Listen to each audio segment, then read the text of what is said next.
تیرا کلام رہے گا قائم پہاڑ جب نہ رہے خدایا، تیرے منہ کی ایک بات بھی ٹلے گی نہ چاہے کچھ بھی ہو، تیری مان دیے ہے زندہ سونے سے بھی قیمتی، میرا دل یہ دے گواہی ہے یہ کتاب عظیم، نازل کرے اپنا کلام شکستہ دلوں کو سکون ملے، تاریکی دور ہو میری راہیں روشن کر، دل اپنا کلام کثرت سے اے خدا بدل دے، رہائی دے کثرت سے پھل ملاؤ، کلام رہے گا قائم پہاڑ جب نہ رہے خدایا، تیرے منہ کی ایک بات بھی ٹلے گی نہ چاہے کچھ بھی ہو۔ عزیز ناظرین، میں ایاز ظریف آپ سب دیکھنے والوں کو ہمارے روز کے بائبلی مطالعہ پروگرام کی اس نئی قسط میں خوش آمدید کہتا ہوں۔ ہم ابھی بھی پیدائش کی کتاب کا مطالعہ کر رہے ہیں جو کہ بائبل مقدس کی پہلی کتاب ہے، اور مصیبت اور جلال کے اس سفر میں ہم ابھی بھی یوسف کے اقدامات پر نظر رکھے ہوئے ہیں۔ گزشتہ قسط میں ہم نے 41ویں باب میں سے سیکھا تھا جب ہم نے خدا کی قدرت کو دیکھا، اور پھر وہ وقت آ گیا جب خدا نے یوسف کو قید سے باہر نکالا۔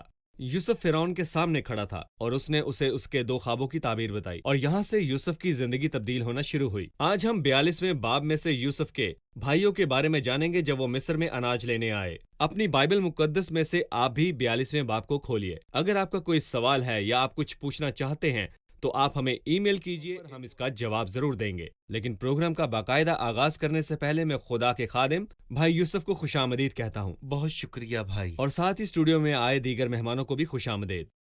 بھائی یوسف، میں چاہوں گا کہ 42ویں باب کا موضوع بتایا جائے۔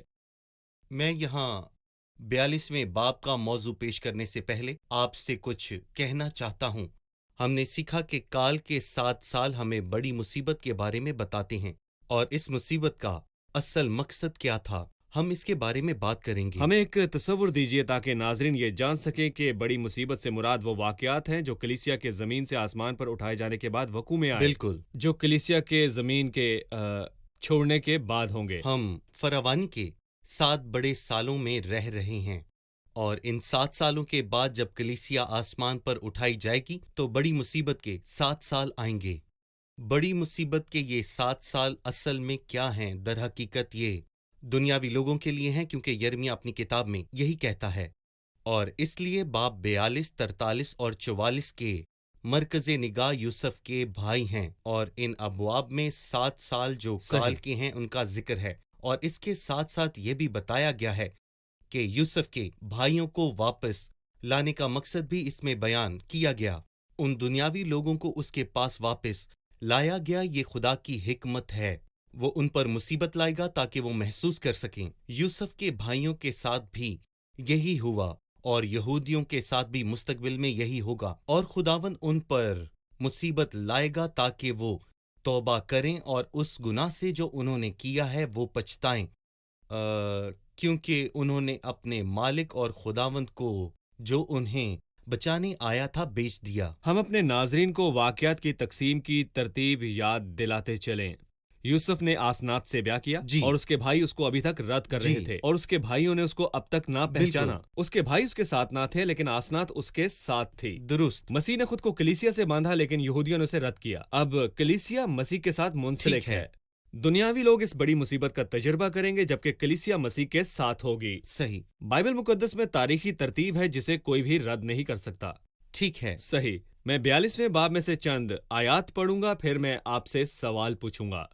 اور یعقوب کو معلوم ہوا کہ مصر میں غلہ ہے، تب اس نے اپنے بیٹوں سے کہا، تم کیوں ایک دوسرے کا منہ تاکتے ہو؟ دیکھو، میں نے سنا ہے کہ مصر میں غلہ ہے، تم وہاں جاؤ اور وہاں سے ہمارے لیے اناج مول لے آؤ تاکہ ہم زندہ رہیں اور ہلاک نہ ہوں۔ سو یوسف کے 10 بھائی غلہ مول لینے کے لیے مصر میں آئے، پر یعقوب نے یوسف کے بھائی بنیامین کو اس کے بھائیوں کے ساتھ نہ بھیجا، کیونکہ اس نے کہا کہ کہیں اس پر کوئی آفت نہ آ جائے۔ یعقوب جانتا تھا کہ مصر میں اناج ہے، اور اس نے اپنے بیٹوں کو دیکھا کہ وہ بیٹھے ایک دوسرے کا منہ تاک رہے ہیں، جیسے کہ یعقوب اپنے بیٹوں سے کہہ رہا ہو کہ یہاں بیٹھنے کا کوئی فائدہ نہیں، بلکہ مصر جاؤ اور اناج لے کر آؤ۔ کیونکہ مجھے پتا چلا ہے کہ مصر میں وافر مقدار میں اناج موجود ہے۔ آپ اس بارے میں کیا کہیں گے؟ ٹھیک ہے، میں یہاں خداوند کے فضل کو بڑے واضح طور پر دیکھ سکتا ہوں، اور آیت 2 میں یوں لکھا ہے کہ میں نے سنا ہے کہ مصر میں غلہ ہے۔ اور یہ بات آپ اپنے ذہن میں رکھیں کہ وہ دور آج کل کے دور سے بالکل مختلف تھا۔ اس وقت خبریں اتنی تیزی سے ایک جگہ سے دوسری جگہ نہیں پہنچائی جا سکتی تھیں، لیکن یعقوب نے پھر بھی سنا کہ مصر میں غلہ ہے، اور اس نے اپنے بیٹوں سے یہ کہا کہ میں نے سنا ہے۔ آپ اس بات پر کیسا رد عمل دیں گے کہ آپ نے یہ بات سنی ہے؟ بائبل یہ کہتی ہے کہ ایمان سننے سے پیدا ہوتا ہے، اور سننا مسیح کے کلام سے۔ یہ بات ہم سب مانتے ہیں کہ ایمان سننے سے پیدا ہوتا ہے، اور جب آپ کسی بات کو سنتے ہیں تو آپ اس پر رد عمل دیتے ہیں۔ یعقوب نے اپنے بیٹوں سے کہا، میں نے سنا ہے کہ وہاں اناج ہے، تم وہاں جاؤ، وہاں زندگی ہے، اور تم صفنات سے جا کر بات کرو، کیونکہ اس کے پاس اناج ہے۔ تم ایک دوسرے کا منہ کیوں تاکتے ہو؟ میں اپنے ناظرین سے یہ کہنا چاہتا ہوں کہ کیا آپ بچ چکے ہیں؟ اور اگر آپ ابھی تک نہیں بچے تو آپ کس کا انتظار کر رہے ہیں؟ اپنے نجات دہندہ کے پاس فوری طور پر چلے جائیں۔ نجات ہمیں کون دے سکتا ہے؟ یعقوب کے بیٹے ایک دوسرے کو دیکھ رہے تھے۔ آج بھی کچھ لوگ ہیں جو دوسروں کے ذریعے نجات کے متلاشی ہیں اور پوچھتے ہیں بائبل اس بارے میں کیا کہتی ہے۔ میں چاہتا ہوں کہ آپ اس کی وضاحت کریں۔ میں ان لوگوں کے لیے خدا سے دعا کرتا ہوں جو توبہ کے لیے ایک دوسرے کو دیکھتے ہیں۔ یسایہ میں لکھا ہے کہ اے انتہائی زمین کے رہنے والوں، تم نجات میری پاؤ۔ طرف متوجہ ہو اور نجات پاؤ۔ موسیٰ کے دنوں میں خدا نے کہا کہ اسے اونچے پر چڑھایا گیا۔ یوحنا کی انجیل اس کے 3 باب میں لکھا ہے کہ یوحنا نے بیابان میں سانپ کو اونچے پر چڑھایا، اور ضرور ہے کہ ابن آدم کو اونچے پر چڑھایا جائے، اور جو کوئی اس پر نگاہ کرے گا ہمیشہ کے لیے جیتا رہے گا۔ اور یہاں زندگی صرف ایک شخص میں پنہا ہے، اور وہ ہمارا زندہ خدا ہے جو ہمارے لیے اونچے پر چڑھایا گیا۔ اسی لیے مصر کو جانا زندگی اور موت کا معاملہ تھا۔ مرنا ہے تو کینان میں رہو، جینے کے لیے مصر جانا ہوگا۔ بالکل لیکن مسیح کے پاس جانا حقیقی زندگی پانا ہے۔ بالکل۔ ہم ایک چھوٹے سے وقفے کے بعد دوبارہ حاضر ہوں گے۔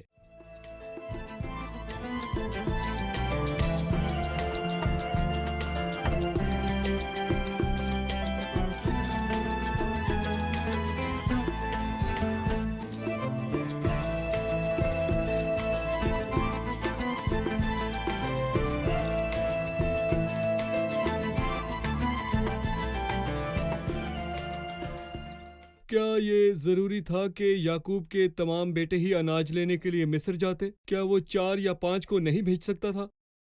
جی بھائی، یہ اچھا سوال ہے جو مجھے ایک کہانی کی یاد دلاتا ہے۔ یوحنا کی انجیل کے 4 باب میں لکھا ہے کہ مسیح کے شاگرد جو 12 تھے وہ شہر میں کھانا خریدنے کے لیے گئے، اور میں اس بات پہ حیران ہوتا ہوں کہ 12 لوگوں کے لیے کھانا لینے 12 ہی کیوں گئے؟ کیا وہاں مسیح کے ساتھ ان میں سے ایک رک سکتا تھا، یا پھر 1 یا 2 اس کام کے لیے جا سکتے تھے؟ لیکن مسیح کا ارادہ کچھ اور تھا۔ وہ چاہتا تھا کہ میں سامری عورت کے ساتھ کچھ دیر اکیلا بیٹھوں، اور وہ مجھے اپنے دل کا سارا حال بتائے اور اسے نجات ملے۔ میں سمجھتا ہوں کہ یہ بہت اچھی وجہ تھی، کیونکہ مسیح اس کی بھلائی کرنا چاہتا تھا، اور اگر ایک بھائی ہی اس کے پاس چلا جاتا تو شاید یوسف اسے نہ پہچانتا، لیکن یوسف کے پاس اس کے سارے بھائی ایک ہی بار میں گئے، اور اگر وہ اس وقت ایک بھائی کو نہ پہچانتا تو شاید وہ دوسرے کو پہچان لیتا، اور اگر بنیامین کو وہ ساتھ لے کر آتے تو وہ شاید انہیں کبھی بھی قید میں نہ ڈالتا۔ اس کے لیے بنیامین کو قید میں ڈالنا مشکل ہوتا، اور یوسف نے ان کے خون سے اپنے ہاتھ نہ رنگے۔